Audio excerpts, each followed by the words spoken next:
All right, party people. This is a repost, redo, redone, redid, all of that. The video I did earlier about having patience with the signers. I have no idea. I've been trying to figure this thing out with the audio while driving. It's like this S21 or this Galaxy phones picks up everything, and I do not understand why it does that when I'm driving, because I see other people doing videos in their car and you don't hear all that noise. And then most definitely, if you got earplugs in your ear, you can hear it even more. Or if you have your running through your Bluetooth in your car, it sounds like room. I mean, I don't know, but when I just listen to it on the phone without Bluetooth or anything, I don't hear the noise as bad. So I'm gonna just do a quick redo of that video and probably basically and all of that. So the bottom line, what I was saying earlier was simply this: you need to learn to be patient with the signers and not so much focus on rushing in and trying to bulldog them into signing just so you can say you got out of there in a few minutes and made this much an hour. Because that's really what it is. When I did Grubhub and Uber, I keep saying Uber, Grubhub and Postmates, didn't do Uber. That's what the whole deal was with them. Yeah, I did this many orders in an hour, so I made, $85 in 1 hour, or I made $50 in an hour. And I'm like, this isn't about what you make per hour. I know they tout it that way, but it's about you getting the job done and how much you make per month. So again, working with the gentleman and his wife today, come to find out he was an attorney. Didn't realize that. Well, I knew something was up because of the way he was talking. He had this little fancy shirt, and I was like, okay, either that's a construction company or some kind of attorney or finance company or something like that. And so as he was talking, he was saying some things, and I said, okay, this guy got to know something about what I'm doing. Oh, and especially what we're doing. So he made a statement, and I was like, okay, he must be an attorney.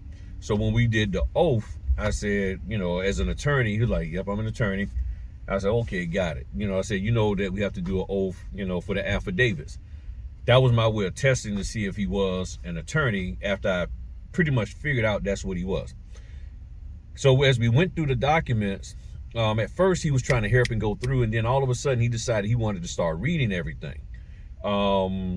And scrutinizing stuff, and like, well, what is this? He wasn't really asking me, but he was just like saying that to himself out loud. And certain things he would tell his wife to sign. He said, go, don't sign that. Well, no, don't sign it until I read it.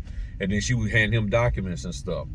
Well, we came across a power of attorney for corrections, and there was a couple other ones in there, but there was corrections agreements. But this one was power of attorney, and he didn't like that. He did not like that at all. So he was concerned that it was going to take power from him to do something. And before I had a chance to really glance back over it, because there's different ones, he was like, I'm getting ready to go send this to so-and-so and get their take on it. So he sent it to somebody that was in his law firm office that dealt with real estate. I don't know if she was a real estate attorney or whatever, probably was, but she dealt with real estate stuff. And then when he came back, he was saying, hey man, she gave you big kudos, and the way he said, I thought he was talking to his wife, but he was really referring to me. And I guess because of the way I handled it and not try to over explain or under explain or anything, try to force him to just go on the sign it, don't worry about it, you got the rescission and all that. So they went and handled their business to find out whether or not that was, the limitations of it. Well, in that particular power of attorney, it was self-expiring, and I'm gonna go back and read it so I can make sure I understand it. But what he was telling me that she said, it was a self-expiring power of attorney after like 100 days. After 100 days, it automatically ends. So he was like, all right, cool, we good. And he went ahead on and signed it. Well, so me and him got to talking a little bit more. And I said, well, yeah, I understand, with the power of attorneys, You got to really be careful with those. And because he was saying that he advises people, especially military folk, don't give like full power of attorneys, because sometimes I guess the spouse they have might, or anybody who has the full power of attorney can snatch all your gear and money, everything, and you just be left high and dry. So, and I was telling him, I said, yeah, because I have a client that I'm working with, and her and her husband, they're doing, multiple specific power of attorneys to sell properties, instead of having a general, like just a durable one. They contact me because he's in Dubai. I'm doing the e-notary stuff. And then he got intrigued by that. And basically, long and short of it was like, give me your card. And I was like, all right, because, he asked me to, I can see he wanted an explanation of how it worked, because he says that on Zoom. So when he said that told me he wanted an explanation as to how the process is done. And as I always say, I like to get in these organic conversations where you're just talking and I'm responding to something he said, or they're responding to something I said, and then we get into a conversation about something that could be beneficial for everybody outside of this current transaction. So I'm not trying to sell nothing or promote anything for it's just coming out the door and all of that. And next thing I know, he's like, yeah, give me your cards, because I guess they got something going on. He didn't elaborate at all. And me, I guess, being an e-notary could be beneficial for them. So I said, all right, cool. So, and that's what I'm assuming. He didn't say that. So I gave him the card. And what the point I'm trying to make is, our role in all of this is just to get the job done, and not so much worry about trying to be fancy with the documents, show off with the documents. Because if you wind up saying, I'm gonna say this, with the way that many notaries talk about and sort of get on me about document explaining, as somebody had asked the question, do I explain documents? If you look at my videos, you will see what the answer is. And based off of what I'm saying here, you would know what the answer is. It's not so much that I don't explain the documents. I'm just very mindful about what I can share about the documents. And I'm not trying to get myself in a situation where I go trying to explain something to somebody who actually knows more about the documents than me. And I've been in that situation where, the person was actually, I could tell that they was looking to see if I was going to say something about the document that I probably shouldn't, because they started asking, so you know what this is, right? I'm like, yeah, this is the loan application. He said, oh, you don't call it the IRLA? I'm like, I don't like that term. I said, I don't even like the way it sounds. Universal loan, residential loan application. So sometimes people will test you and everything. So I've learned that for myself. I'm not saying for y'all, you do what you want, but I'm saying for me, I've learned to be mindful and careful when I'm when I'm with signers, because you never know who they know and who, what role they play in life and everything. So it's very important to just be mindful of, all right, somebody fussing and cussing around these bushes. All right, so if y'all hear somebody yelling, screaming, I don't know, that's somebody walking by. But yeah, so that was what I was trying to communicate earlier, and I had said some other stuff, I can't remember what. But one of the things is, I was saying earlier also, it's not about trying to floss and get in there so quick and brag about on the gram how much money you made in 30 minutes or 10 minutes and all of that. Things are changing for the notary world. And here's another side note that I didn't say earlier because I didn't know until tonight. I just finished 2 more signings and I got all my stuff shipped out at FedEx. While I was at my last one, it was a last minute popped up buyers. 25 or 20 something pages, it was less than 30 pages. It was 25 or 27 pages. And got over there, got everything straight. And there was this one document that the lady wasn't sure about. It was 2 different 1099-S forms. And she wasn't sure about some of the questions it was asking. For as whether it was her primary residence, because she's been living here for a while, so she wasn't sure. It was an Arizona property. So we got in contact. I had the number for the title people. And we contacted the title folk. Now, know who I'm saying, the title. So as we was talking to her, she was asking the questions about the form. The title officer or the title representative just kept telling her, that's an IRS form. We're not allowed to even guide you on that. Let that sink in for a little bit. Now, I'm not talking about the IRS form where you answer true, false to. That's a 1099-S also. But there was this other one that was asking about, you know, are you, was at your principal residence? And then will the proceeds be exempt from section 120, IRS section 121? And there was some other questions in there. And she asked her that. She was like, well, what do I check? Yes or no? She's like, that's an IRS form. I can't even guide you on that. So I'm sitting here tripping in my mind because I'm sitting here, I mean, literally, I'm tripping. I'm like, so we got a title officer on here who knows more about these documents, knew what the document was and all of that, but she's telling her, I can't guide you on that. You're going to have to, you know, she's like, answer to the best of your ability, read it. And the lady who gave her a scenario said, well, da-da-da-da, and she was like, if that's what you say. And I'm sitting here just tripping. Now, I know some people are like, look,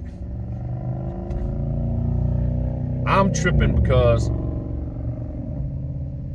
going to deal with that later. I'm tripping because I'm sitting here like, okay, everybody is bumping their gums and really having all kinds of fits because they want to say so much about the documents. I want to guide them and lead them to the promised land of this document. And then I called the escrow people, and they're like, "Oh, that's a 1099-S. That's an IRS form. We can't. Nope.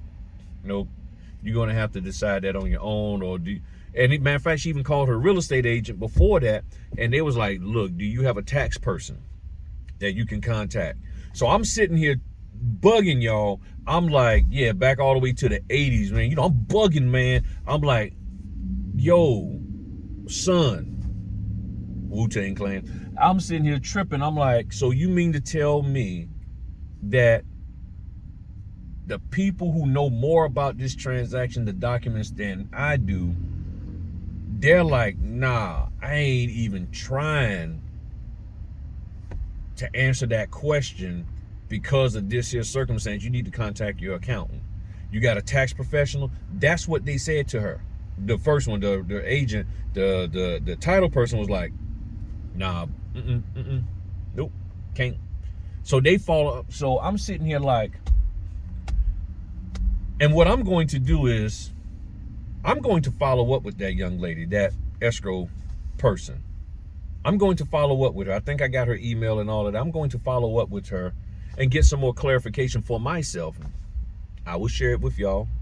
But I'm going to get clarification for myself because I keep hearing all of these things of, well, somebody told me today, and I was going to do a separate video, but I'm going to slide it into this one now. So unfortunately, this might be just about a few more minutes longer than I wanted it.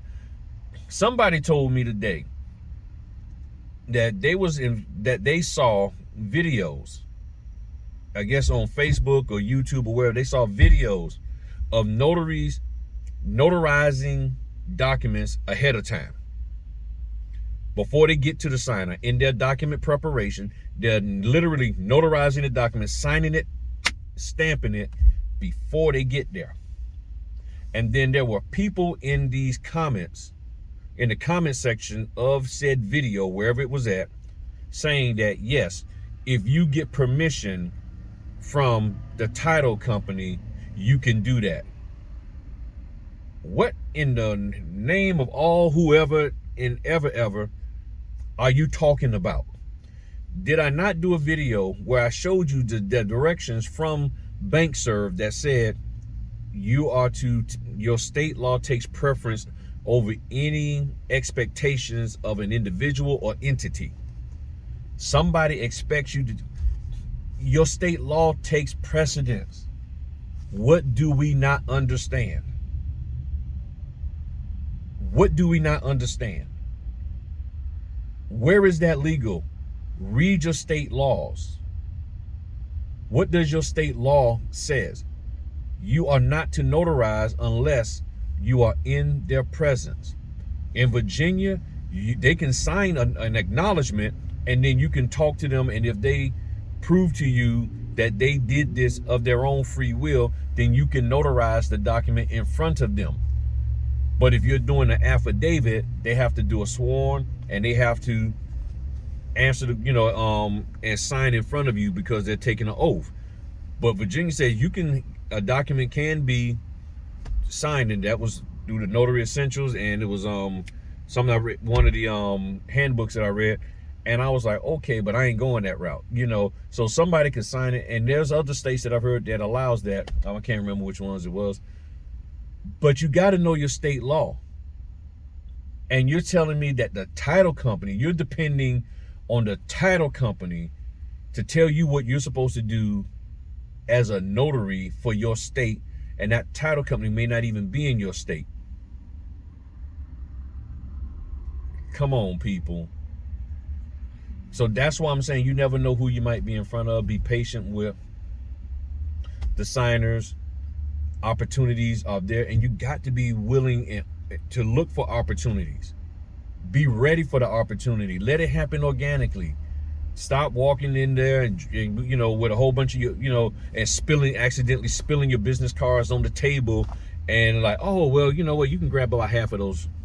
Don't do that. Oh, I mean, I'm not saying you can put whatever cards and staple stuff to you, the outside and the inside and all of that. But trust that who you believe in the most. Trust. If you are as good as you say you are, you don't have to make somebody take your card. They'll ask for it if you carry yourself the right way. Just because you hand somebody a card don't mean they keep it. They're like, oh, okay. Okay, they gone? Yeah, Earl, they gone. Yeah, shred that. I mean, you don't want that, okay? Let things happen organically. You'll be much better off. So it's about to get dark on up out of here. I'm getting ready to go catch up with the wife. Finish eating me some of these vegan empanadas, answer this phone call, and we're gonna be good to go. So talk to y'all later. Peace.